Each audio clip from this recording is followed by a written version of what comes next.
G'day, welcome to another video on the Oz F1 show. In this episode, we are going to review episode 1 of season 3 of Netflix's Drive to Survive.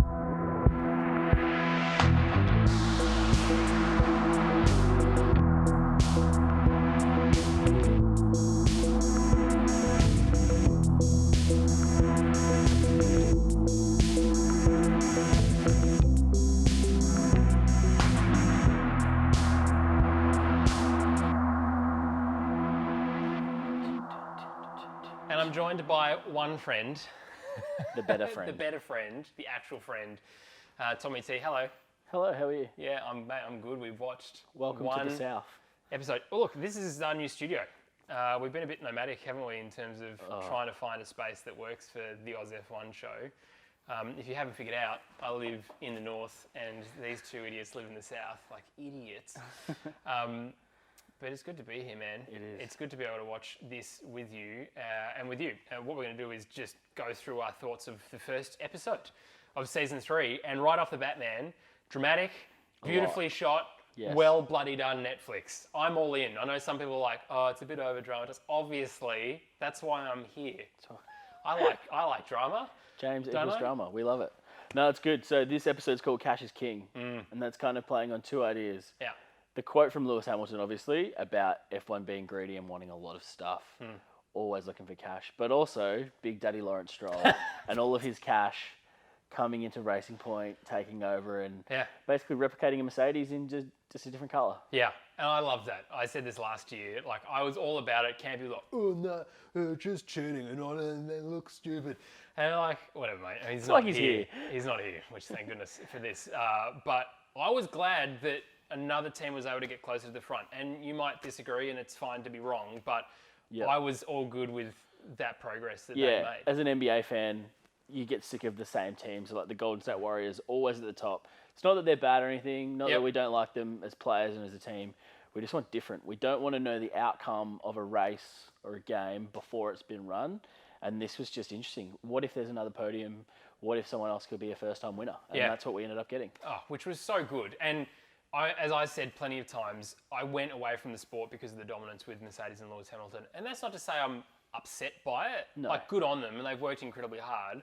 But at the same time, I think a lot of people, especially in Australia, like if Daniel Rick was winning and potentially he might have been McLaren in the next 2 years, then there'd be a lot more interest. But because all we get is UK media Yep. and coverage of Lewis Hamilton and the sycophantic stuff that's about that. And I get it, like it's fine over there, but here it's like, Again, I got it. All right, well, that's bored. Let's go watch something else. Yes.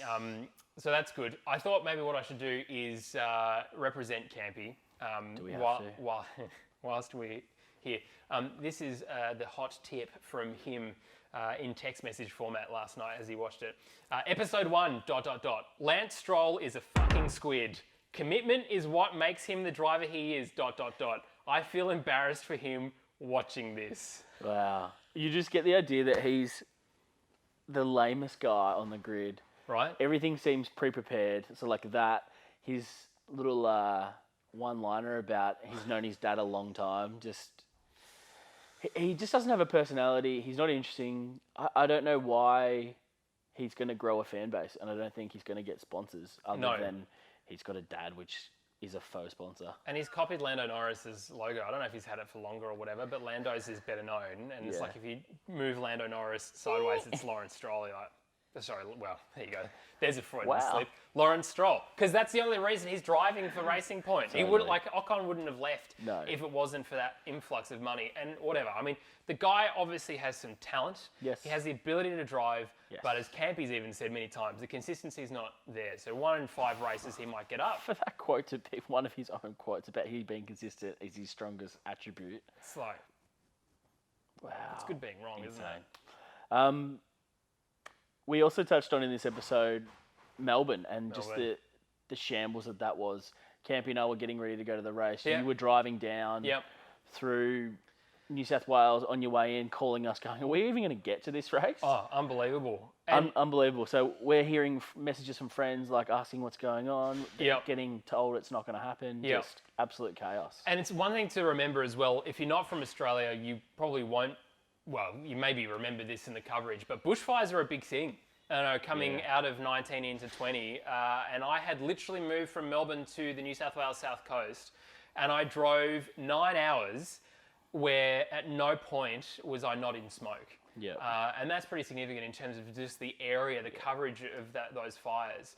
And, you know, Lewis Hamilton's comment about, you know, cash is king, and saying, I don't know why we're here apart from that fact. You know, he went up to a kangaroo and koala rescue centre in the South Coast, and that was cool to see.